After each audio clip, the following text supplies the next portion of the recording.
ஓவுலேஷனுக்கு பிறகு எந்த மாதிரியான உணவுகள்லாம் நம்ம எடுத்துக்க கூடாது? அன்னாசிப்பழம் எடுத்துக்கிட்டீங்க அப்படின்னா அது வந்து உங்களுக்கு வந்து அந்த ஸ்டார்டிங் ஸ்டேஜ்லேயே அந்த கருச்சிதைவை ஏற்படுத்துறதுக்கான வாய்ப்புகள் இருக்குது. பப்பாளியில் வந்துட்டு பப்பைன் அப்படிங்கிற ஒன்று இருக்குது. ஸோ அதனால தான் இந்த பப்பைனை வந்து எடுத்துக்காதீங்க. இதுவும் வந்து கருச்சிதைவை ஏற்படுத்தும் தன்மை கொண்டது. மாம்பழம் பார்த்தீங்க அப்படின்னா உடம்பு சூட்டை வந்து அதிகரிக்கும் தன்மை கொண்டது. ஸோ கர்ப்பப்பை சூடு வந்து அதிகரிக்கும். இதனால ஆஃப்டர் ஓவுலேஷன் மாம்பழத்தையும் அவாய்ட் பண்ணிக்கிறது நல்லது. அதிகமாக இனிப்பு சாப்பிடுவதையே வந்துட்டு ஆஃப்டர் அவாய்ட் பண்ணிட்டீங்க அப்படின்னா நல்லது. ஸோ பலாப்பழமும் அதிக சூடு வந்து கர்ப்பப்பை சூடை வந்து அதிகரிக்கும் தன்மை கொண்டது. அதிக காரமான உணவுகளையும் ஆஃப்டர் ஓவுலேஷன் அவாய்ட் பண்ணிட்டீங்க அப்படின்னா வந்து நல்லது. ஸோ அடிக்கடி வந்து காஃபி டீ வந்து எடுத்துக்காதீங்க.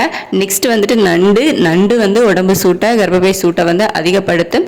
அதிகமாக ஆயிலி ஃபுட் எடுத்துக்கிறதையும் வந்து அவாய்ட் பண்ணிக்கோங்க. முக்கியமாக வெளியில இருந்து வாங்கி சாப்பிடக்கூடிய உணவுகள், ஜங்க் ஃபுட்ஸ், இந்த பாக்கெட்டில் இருக்கக்கூடிய சிப்ஸ், அதுக்கப்புறமா கூல் ட்ரிங்க்ஸ், குளிர்பானங்கள், ஸோ இதெல்லாம் வந்து அவாய்ட் பண்ணிக்கோங்க.